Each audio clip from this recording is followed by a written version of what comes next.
Welcome back to Assassin's Creed: The Complete Story. Last time we were going over Edward, the legendary pirate assassin, and father to Haytham, and grandfather to Connor. This time we're going to explain how he got off the island, and how he ended up back in England.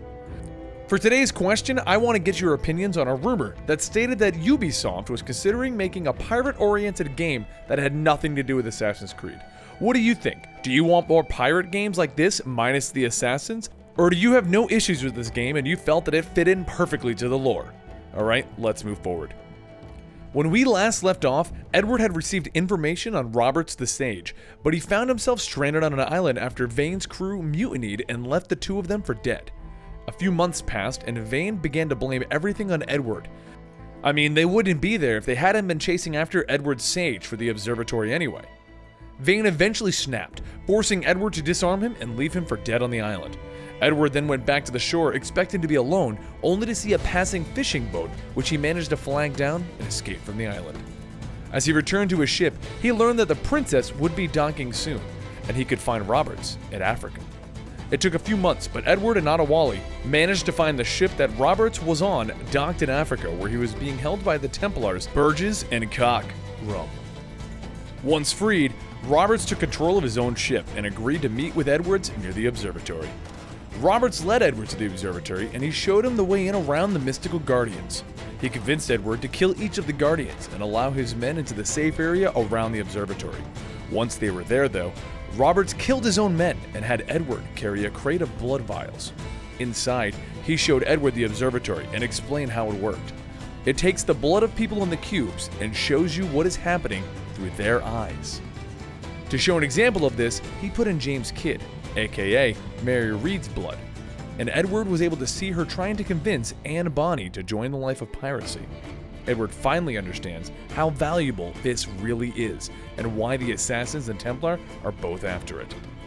But before he can decide what to do, Roberts knocks him out and expresses that his usefulness has been spent.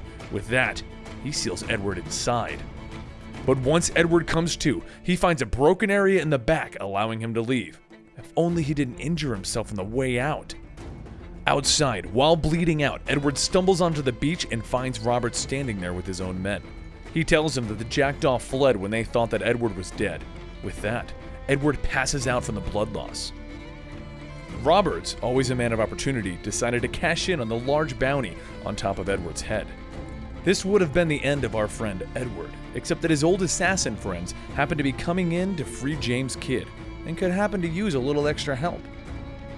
Edward helped free everyone and eventually found himself back in Tulum with the rest of the assassins. Thanking them for their help, he found himself defending the base from a Templar onslaught. Due to the fact that the Templars found the base, because he gave them the paperwork that he had gotten from Duncan to the Templars, he decided to make it up to the assassins. In his effort to make it up, he decided that he would kill all of the leaders of the Templar faction while he was looking for the location of Roberts. As time passed, Edward would eventually track Roberts down to Africa, and it was there that they would have their final meeting. In a fight that would take them across the island and eventually onto the Jackdaw, Edward, of course, wins. With his death, Robert sends in some final vague words about Edward being the one that she actually sought. He then requested that his body be burned so the Templars could not run any tests on it. Now in possession of the key to the observatory, Edward decided to end this once and for all, and killed the Templar Grand Master. You see, while looking for Roberts, he had already killed off most of the Templars, so he decided that this would be the only true way to keep the Templars from ever finding the observatory.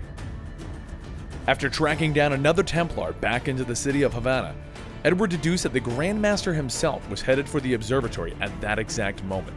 As the Templars had gathered the info from Roberts earlier, they just didn't realize that Roberts held the key that Edward now had. As the Templars traveled deeper into the observatory, Edward followed, looking for a good chance to make the final kill. Of course, he makes the final kill, as shown in this cutscene right here.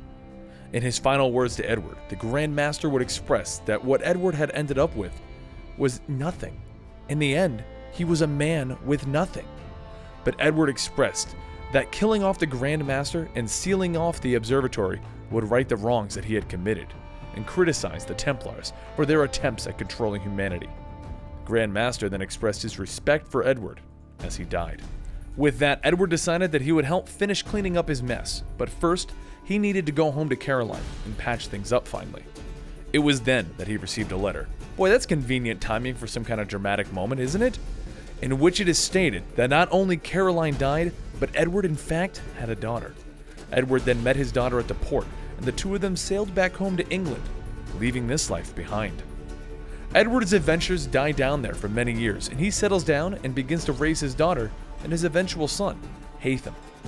But if you want to know more about how Edward's life ended, why don't you click right now to go to our next video, which is all about Haytham and where the story continues, as this family's torments at the hands of the Templars and the Assassins doesn't end here, but continues into Haytham and eventually into Connor. For more complete stories on many games and quick cut comedies off our Let's Plays and full-on Let's Plays, subscribe to this channel and our Let's Play channel. Don't forget to follow us on Twitter, Facebook, and Google+, and you know what? Any other social media that comes out. You know, maybe we're just going to start going back to the carrier pigeon. That joke is completely lost. I just ruined the joke. You guys have nothing. I can't end this on a joke. Don't laugh at me, Zodical!